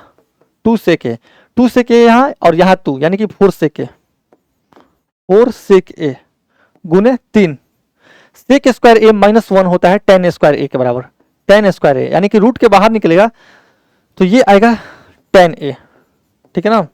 अब देखो 4 तिया 12 सेक ए इंटू tan ए, जो कि होगा ऑप्शन ए, ठीक है। तो ऐसे करेंगे इस क्वेश्चन को। 43 नंबर। अब वैल्यू पूछ रहा है 7 सेक ए 1 प्लस साइन, 7 सेक, देखो 7 सेक अगर मुझे बनाना होता तो ये सब क्वेश्चन मैं बिलीव मानो कि मैं बिना पेन लगाए ये सारे क्वेश्चन कर देता। 7 सेक यहाँ पे 1 प्लस साइन है, ठीक है ना, 1/, सेक को क्या लिखा होगा 1/, में कॉस, ये मैं आप लोगों को दिखाने के लिए लिख रहा हूँ। यहीं से मैं जान जाता कि ये ऊपर जो आएगा ना 1 माइनस साइन होगा, और 1 प्लस साइन और माइनस साइन कॉस स्क्वायर के बराबर होगा, वो मैं डायरेक्टली जान जाता। अब आप लोगों को दिखाने के लिए मैं यहाँ पे लिख रहा हूँ साइन बटे में कॉस। जब आप इसको देखो, इसको सॉल्व कीजिएगा तो ये कॉस आएगा,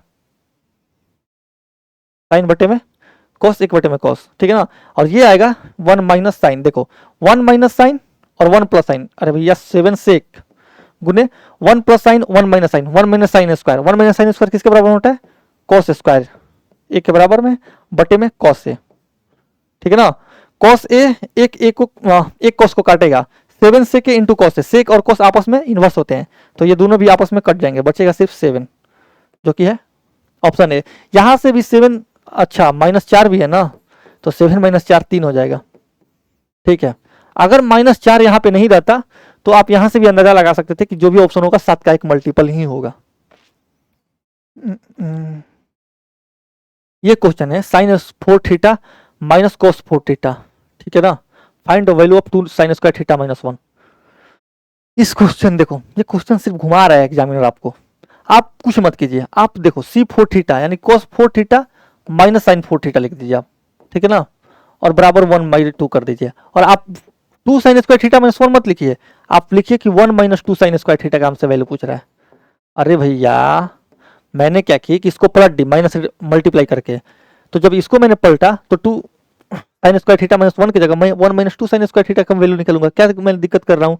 अब देखो, आप थोड़ा सा दिमाग लगाइए, ये जो वैल्यू होता है ना cos 4 थीटा और माइनस साइन 4 थीटा, ये cos 2 थीटा के बराबर में होता है, ठीक है, और ये जो वैल्यू देखो cos 4 theta minus sine 4 theta ये cos 2 थीटा के बराबर होता है, और 1 - 2 साइन स्क्वायर थीटा ये भी cos 2 थीटा के बराबर होता है, ठीक है, और इन दोनों का वैल्यू किसके बराबर हो जाएगा 1/2, दैट्स वाई 1/2 इज आंसर, बस।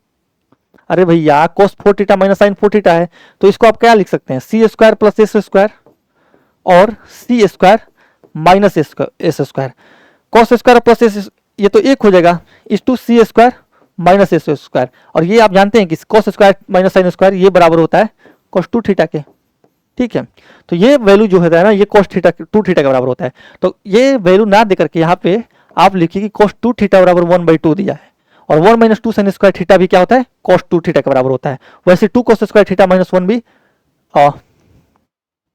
कॉस 2 थीटा के बराबर होता है, ठीक है, तो ये 1/2 के बराबर हो जाएगा जो कि है ऑप्शन बी, बस कुछ नहीं करना है इस क्वेश्चन में। 60 मीटर ऊंची इमारत के शिखर से एक लैंप पोस्ट के शीर्ष और तल के अनुमान कोण क्रमशः 30 डिग्री और 60 डिग्री है, ठीक है ना, 60 मीटर ऊंची इमारत, ठीक है, ये तो होगा ही नहीं, 60 का ही कोई फैक्टर होगा, 60 मीटर ऊंची है, लैंप पोस्ट उससे नीचे ही होगा, यानी कि 60 भी नहीं होगा। देखो 60 मीटर ऊंची इमारत के शिखर से लैंप पोस्ट, मान लो ये बिल्डिंग हो गया, ठीक है, और ये लैंप पोस्ट हो गया, ठीक है ना, अगर मैं इसको मिला दूं यहां से तो बोल रहा है क्या कि ये 60 डिग्री है, ऑब्वियस सी बात है कि जो नीचे होगा वही 60 डिग्री होगा, और ये 30 डिग्री है, ठीक है ना, और क्या पूछा है कि 60 मीटर, ये टोटल लेंथ जो है वो है 60 मीटर की। अब इसको सॉल्व करना है, देखो 30 डिग्री है तो ये पूरा कितना होगा 60 डिग्री, 60 डिग्री के सामने अगर 60 डिग्री हम जानते हैं कि 30 60 90 के सामने 1√3 और 2 भुजा के आपस में रेशियो होता है, 60 के सामने अगर √3 हुआ तो ये 1 हुआ, ठीक है ना, और अगर ये √3 हुआ, ये √3 हुआ तो ये भी √3 होगा, अगर हम पूरे इस वाले ट्रायंगल में देखें तो ये 30 डिग्री होगा, ठीक है ना, और अगर 30 डिग्री √3 है तो 60 डिग्री के सामने वाला इसका √3 गुना, यानी कि ये वाला जो वैल्यू होगा ये 3 होगा, ठीक है। हमसे क्या पूछ रहा है कि लैंप पोस्ट की ऊंचाई, यानी कि ये इस वाले पोस्ट की ऊंचाई, तो 3 - 1 2 की वैल्यू हमें निकालना है, ठीक है, 3 यूनिट का वैल्यू दिया है 60 मीटर, ठीक है ना, तो 2 यूनिट का वैल्यू कितना होगा, अरे भैया ये 20 गुना किया है, तो इसमें अगर 20 गुना कर दीजिएगा तो ये आएगा 40 मीटर जो कि है ऑप्शन ए। अब चलते हैं हम नेक्स्ट क्वेश्चन पे। एक ऊर्ध्वाधर छड़ की लंबाई उसकी छाया का अनुपात 2√12 है, सूर्य का उन्नयन कोण 2√12 को आप क्या लिख सकते हैं, इस बार 2√12 को आप 2√3 लिख सकते हैं, यानी कि 1√3 का रेशियो है, ठीक है, या तो 60 डिग्री होगा या 30 डिग्री होगा। इस क्वेश्चन का आंसर आप हमें देना कमेंट बॉक्स में, बहुत इजी क्वेश्चन है। ठीक है, नेक्स्ट क्वेश्चन पे चलते हैं। 14 मीटर लंबी एक ऊर्ध्वाधर छड़ी जमीन पर 5 मीटर लंबी छाया डालती है, ठीक है ना। उसी समय एक टावर जमीन पर 44.5 मीटर लंबी छाया डालता है। तो टावर की ऊंचाई देखो, 5 मीटर जो लंबा शैडो है वो 14 मीटर की ऊंचाई क्रिएट करता है, ठीक है ना। तो हमसे पूछ रहा है कि 44.5 जो है वो कितना क्रिएट करेगा। देखो मैंने पहले ही क्लास में बताया था कि किसी भी चीज को अगर 5 से डिवाइड करना है, अगर 5 का वैल्यू ये है तो कितना गुना है, ये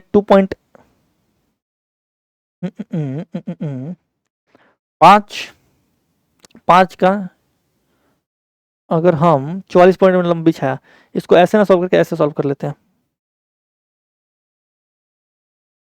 ठीक है ना। देखो 14 मीटर लंबी एक ऊर्ध्वाधर छड़ी जमीन पर 5 मीटर लंबी छाया डालती है, ठीक है ना।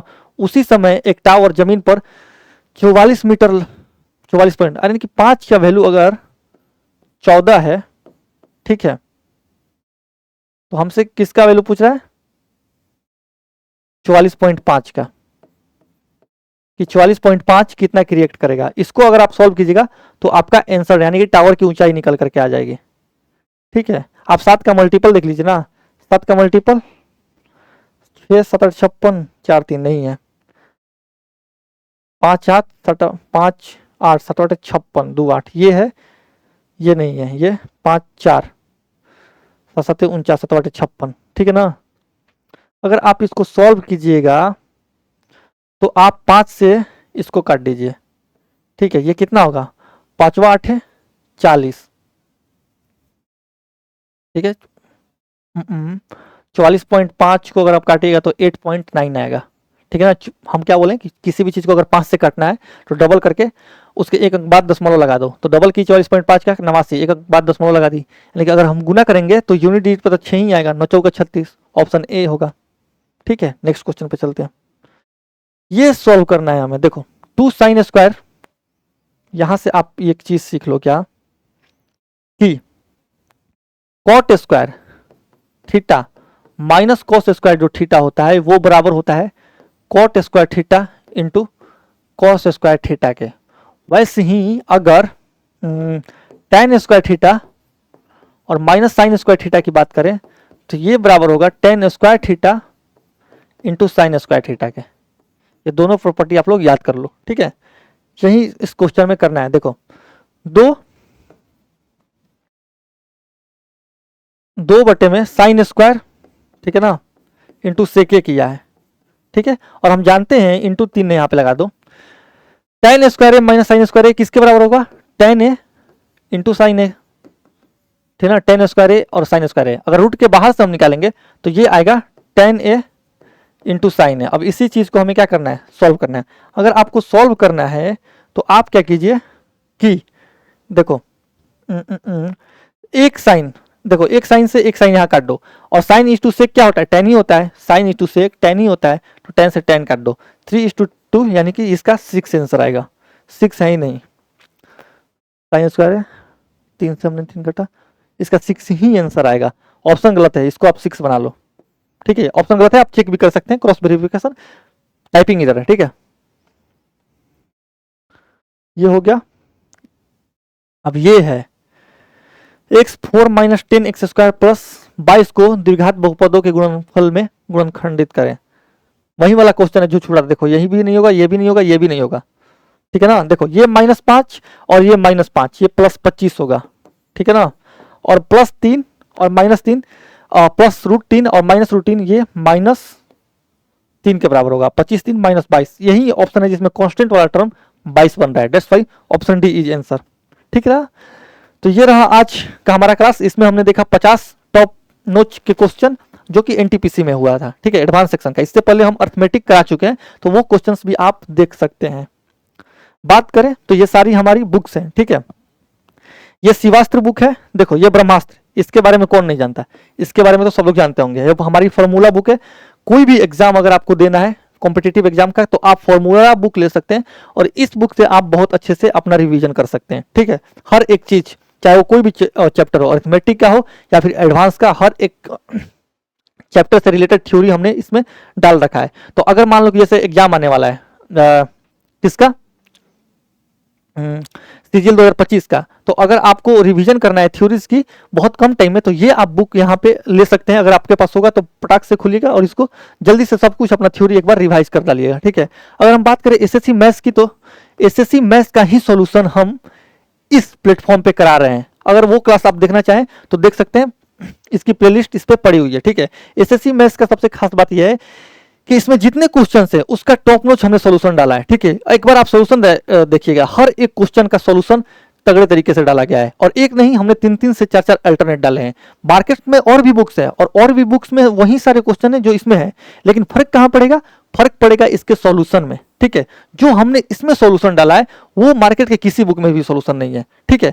इसके एक एक क्वेश्चन का हमने 3 से 4-4 अल्टरनेट डाला है, और एग्जाम में कैसे आपका वो रखना है, आपका मेथड किस टाइप से है, वो इसमें इस बुक में दिखाया गया है। ये रहा हमारा सामान्य अध्ययन का बुक शिवास्त्र, ठीक।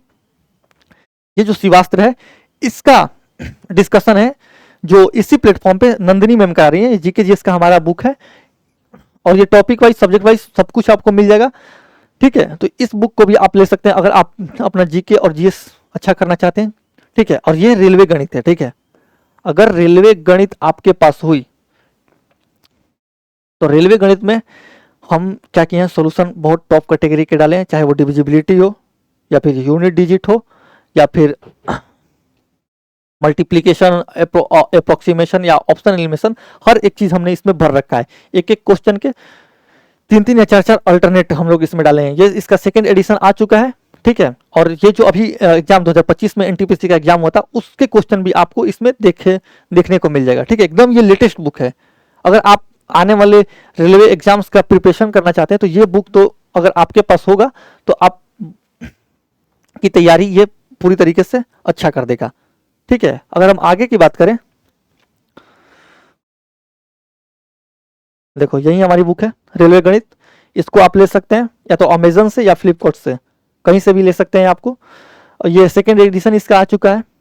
देखो जब हम रेलवे गणित बना रहे थे तभी आदित्य रंजन सर का ये क्लियर इंस्ट्रक्शन था कि जो भी सॉल्यूशन तुम लोग डालना, जो भी सॉल्यूशन डालना वो क्या होने चाहिए, एग्जाम ओरिएंटेड होने चाहिए। और हर एक क्वेश्चन हमारे सॉल्व करने के बाद आदित्य रंजन सर देखते थे, जो भी बेस्ट सॉल्यूशन उनके ओर से होता था वो देते थे, ठीक है।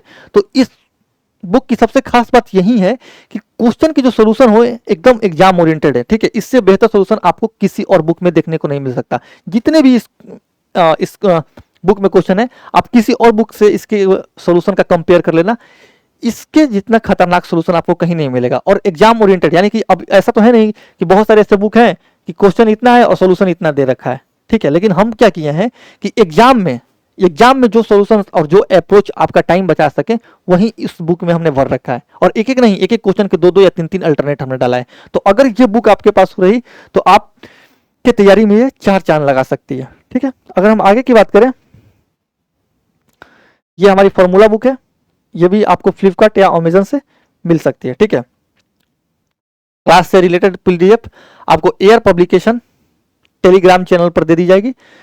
आप जो डिस्क्रिप्शन होगा वहां पे हमने लिंक डाल रखा है, वहां पे आप क्लिक करके वहां से आप पीडीएफ ले सकते हैं, ठीक है। तो मिलते हैं नेक्स्ट क्लास में, थैंक यू।